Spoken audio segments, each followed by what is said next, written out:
Hey everyone, welcome to BSR Sports Talk here on BostonSportsRadio.net. I'm Ashish Sharma here with Brian Roach, and first and foremost, I just want to wish everyone a happy holiday, Merry Christmas, Happy New Year, and today we're going to be talking Celtics basketball. Obviously, it's been a very inconsistent season, Brian, so far this year. We're about a third of the way through.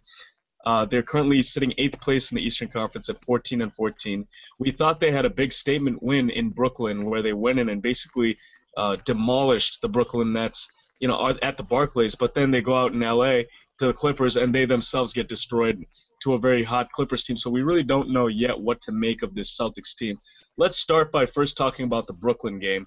Obviously, one of the best games, at least for us, on Christmas Day, considering the way that one turned out. Yeah, I mean, last year the season opened on Christmas and they lost to the Knicks in overtime.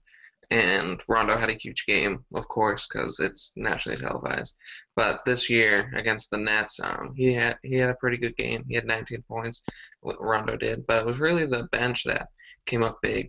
Jared Sullinger and Jeff Green combined for 31 points, and the Nets bench only had 21 points. There were other bench scorers for the Celtics, but it was really a big game for the bench.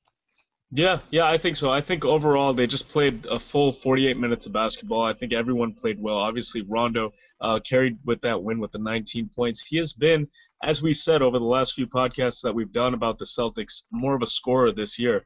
Obviously, I think we'd like to see a little bit more consistency from him because he does have the big games, but then he drops off for a little while.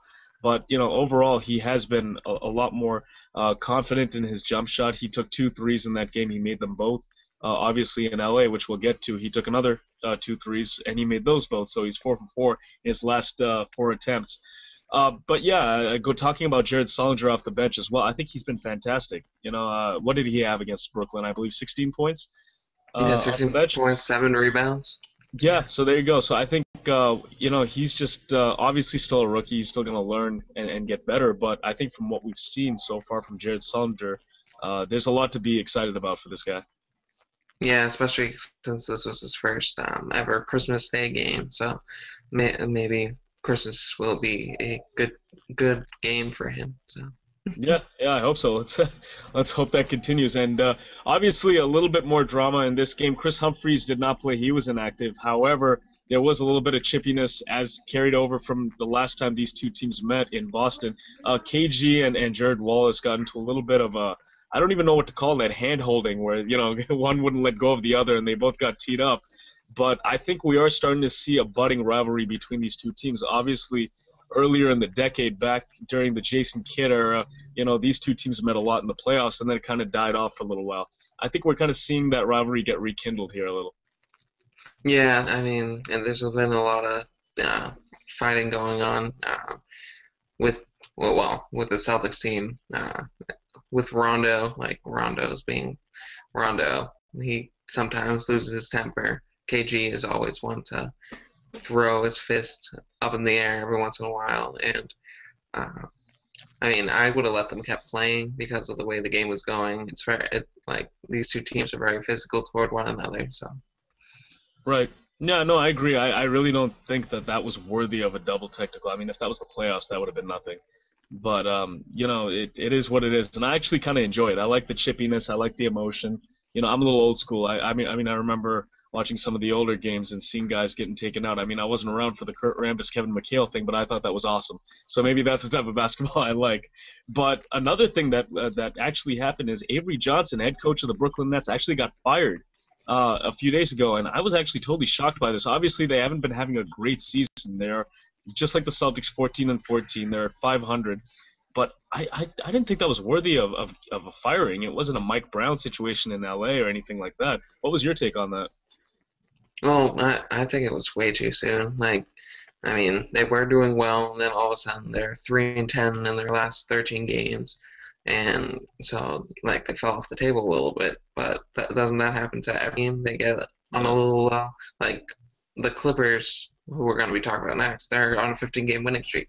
They were on a 4-game losing streak before that. So it's kind of like, which way are you going to go with this? Like, who are you going to pick for this next team? I know Phil Jackson is the Right. top of the list, but Right. They Phil might Jackson. go Phil someone Jackson else. did say that he was uninterested in that job. Yet I'm still hearing various reports that say that they're still going hard after him. So it'll be interesting to see. I think I'd love to have Phil Jackson here, coaching in our division. We get to see him more. I'm a huge Phil Jackson fan. I'd love to see that. But yeah, I agree with you. I think it was a little too soon. Teams go on skids here and there. Look at the Celtics right now. They're 14-14. They've not exactly had the best year, just like last year, where they were a sub 500 team up until the All-Star break. And what happened? They went to the Eastern Conference Finals in Game 7 against the Miami Heat. So I'm not saying that the Nets are good enough to go that far, but I think it was a little too soon for Avery Johnson to get the axe. Let's go on now to the game that they played yesterday against the Clippers, that awful game in which they got absolutely blown out. Let's see, the final score 106-77. The Clippers forced 18 turnovers on the Celtics. So obviously, if you're a team that gives the ball up 18 times, you're not going to win a lot. Yeah, I mean, they only forced what 8 turnovers to themselves, the Celtics. Yeah, So it was kind of like if you give the ball up, if you turn it over, you're not gonna have as many opportunities to score, which is why they didn't have they could have at least had like 85, 90 points, maybe to make it a little more interesting, but. right. And this season, it's been one huge question mark. Well, yeah, you can talk about the play of the starters inconsistent, whether you're talking about Paul Pierce or KG, which will give you, they'll give you a big scoring night here and there, and then they'll go down. I mean, obviously, Paul Pierce had that 40-point game a few games ago, and now he didn't give you much last night in LA. But and you could also talk about the inconsistency of the bench. But I think the biggest thing for this team right now is defense. You just look across the board; they're giving up points in triple digits more times than I can remember during the Doc Rivers era. So I don't know what's going on there, especially with a team that prides itself on playing defense more than anything. Well, I call it the KG factor, but whenever KG is in, they outscore the opponent. But whenever he's out, they get outscored by a ton of points. It's like not even close. Like it's like negative like 50 points or something like that. Right, and I think it's It's part of it is just the lack of size on this team. Obviously, they've gone out and got more size, but they have Brandon Bass, KG, Chris Wilcox is out. They have Jason Collins. They went and got Vernado. So they have depth at that position, but they don't really have true centers other than Jason Collins or Chris Wilcox. They have a lot of power forwards. And that's ever since they traded away Kendrick Perkins has been a problem on this team. And now that they have Collins, obviously he can't give you much offensively, but at least he can, crash the boards. He can play a little defense down low, things like that. That's something this team desperately needs. yeah, they've been out rebounded. I think most of every single game basically, because they can't. Like KG's their like lone solid rebounder. Sure, Rondo can give you rebounds every once in a while, but the thing that I see is like even the guards are really inconsistent with defense. Like Jason Terry's not a good defender. Courtney Lee has been iffy. Rajon Rondo has been going back to his old like reaching and grabbing and trying to steal every single time. So. Right. No, it's tough, especially when you have to rely on your starters that much because the bench has been, I think our favorite word for this show so far has been inconsistent. Everything is inconsistent, this whole team. And the C's bench was outscored dramatically in that game. I don't have the figure in front of me, but do you know how much they were outscored by yesterday? The bench? I do not have that. Yeah, but I just know that they were absolutely killed. I mean, the Clippers bench, Matt Barnes and Jamal Crawford just went off last night. And let's see, Matt Barnes, he had 21 points. Jamal Crawford had 17. Jamal Crawford at 17, yeah. So the two combined for 38 points just between them. So obviously, I'm just looking at our bench right now. Jeff Green 8 points, Vernado 1 point, Jared Sullinger 4 points. So it's just the production from the second unit has to be better. Yeah, I mean, I think Jason Terry had a good night. Was he starting though? Jason Terry he started.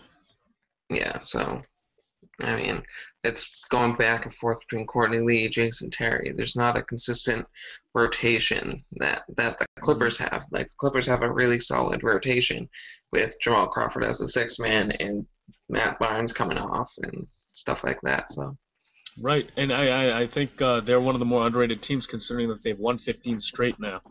they And have the best record in the NBA. So it's time to give them credit. They're the new show in Staples Center Town. So yeah, Magic even compared them to the Showtime Lakers. I don't know if I'd put them up that far yet. I need to see more, but yeah. but we'll see. And then obviously Chris Paul didn't play all that well yesterday. He only had let's see, let me go to Chris Paul's stats here. 8 points, 11 8 assists. points. There you go. So he had the assists, 11, but not a huge scoring night. But that's great when you have your superstar, point guard only giving you 8 points. Obviously the 11 assists, but not a huge night considering how much he can score, and you still win by that margin. I mean, you got to feel pretty good if you're the Clippers. Yeah, it's a good team game, especially like with the two big guys off the bench. Jamal Crawford, I don't know how he gets these shots to go in, but he made some shots last night that were like ridiculous, like driving to the basket, just flipping it up. Had this one 3-pointer where it didn't look like it was gonna like go in, but it went in and stuff like that. So. Right. No, Crawford's always been a force. I remember when he was with the Atlanta Hawks, he was obviously a huge factor for them off their bench. And then obviously Blake Griffin still has to work on that jump shot and those free throws and things like that, but he can be a force once he gets in the paint. So. Well, Chris Paul can just lob it up to him and he can dunk, so it's okay. Exactly. There you go. So now, obviously, we have been talking about the lack of size on this team. Fab Melo is a guy who just went down to the D League and has been playing down there. He had a great night. Was it last night or 2 nights ago that he had 32 points or something? That was Wednesday night. He had 32 points, 9 rebounds, 9 blocks. And the night before that, he had a triple-double with 16 points, 15 rebounds, and 14 blocks. So, yeah, hopefully it's not a fluke because I think we could use something like that. I think, obviously, we were talking before the show about when Avery Bradley, which we'll actually get to him, once he gets back after this West Coast swing, maybe trade Courtney Lee for some more size or something. That's something you proposed, and I think that makes a lot of sense considering that Lee hasn't really given the Celtics all that much off the bench or in the starting. Hopefully we get some size somehow. Like, I mean, Doc Rivers wants to keep him down there once he's dominating the D-League like this on a daily basis. He only played 10 games down there, so right. It's not nothing too much. But right. And let's talk about Jeff Green and Jason Terry. Obviously, Jeff Green has been a lot better since KG called him out for being a little too soft. I've seen him have a lot of big games, but obviously you were calling him out on again his inconsistency, not being able to do it night in and night out. Yeah, I mean sometimes as you said, he scored 8 points last night, and the game before that he had 15. Like. So where is he? Like, is he that guy that can put up 15 to 20, or is he that guy that can put up 7 to 12? Like, the Celtics need to figure out exactly how to use him. Like, he can make that big 3, and he can drive to the basket, but some games he doesn't do all that. Right. Right. Yeah. No, I want to see more from him. I have been pretty impressed with what he's been able to do lately. I want to see him step up a little bit more. And then obviously Jason Terry has also been a good addition to the Celtics, but again, I want to see more from him as well.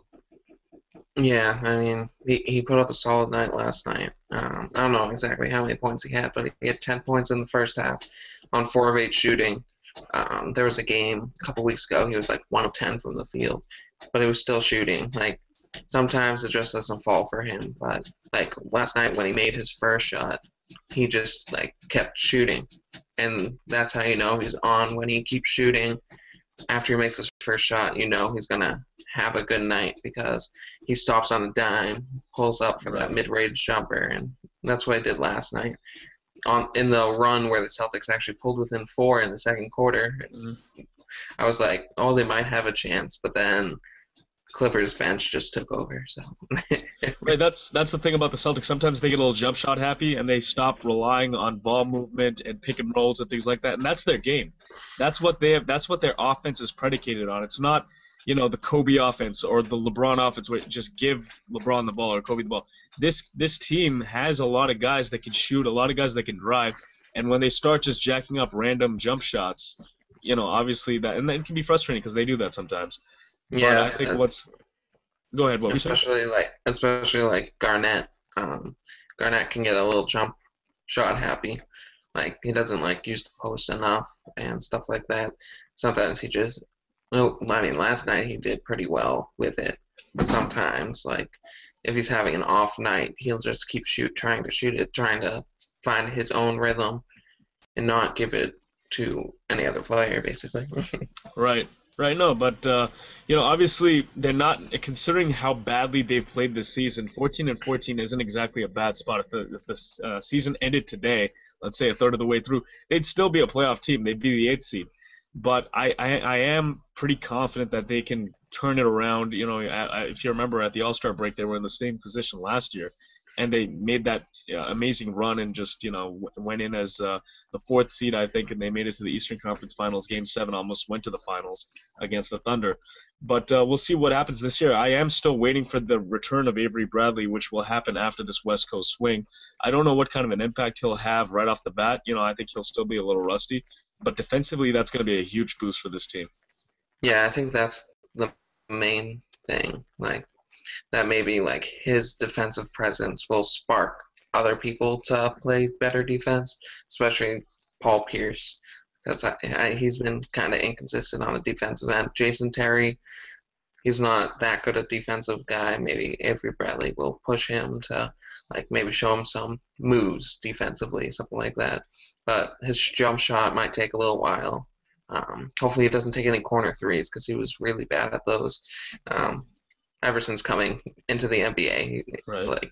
He's made like 11% of his corner threes, which is really weird. But That's like worse like than usually Rondo. those are, yeah, that's like the easiest three to make, the corner Right. three when you're undefended and stuff like that. So Right. Yeah, no, we'll see. I mean, obviously, we're just waiting for that to happen, and we'll see what turns out. But yeah, like Brian said, the word of the day on this show was inconsistency, and that's what we've basically seen all year long from the Celtics. And hopefully they can turn it around and give us some good basketball from now through the All-Star break through the end of the year. So they have, let's see, who they got coming up. I think Golden State on Saturday. So after that, they've yes, got one more and game, and then then they return. Sacramento. Yeah, That's they right. play Sacramento. So So there you go. So we'll see what happens, and hopefully it's better than what we've seen so far. For Brian Roach, I'm Aashish Sharma. Thanks for tuning in, and we'll see you guys next time.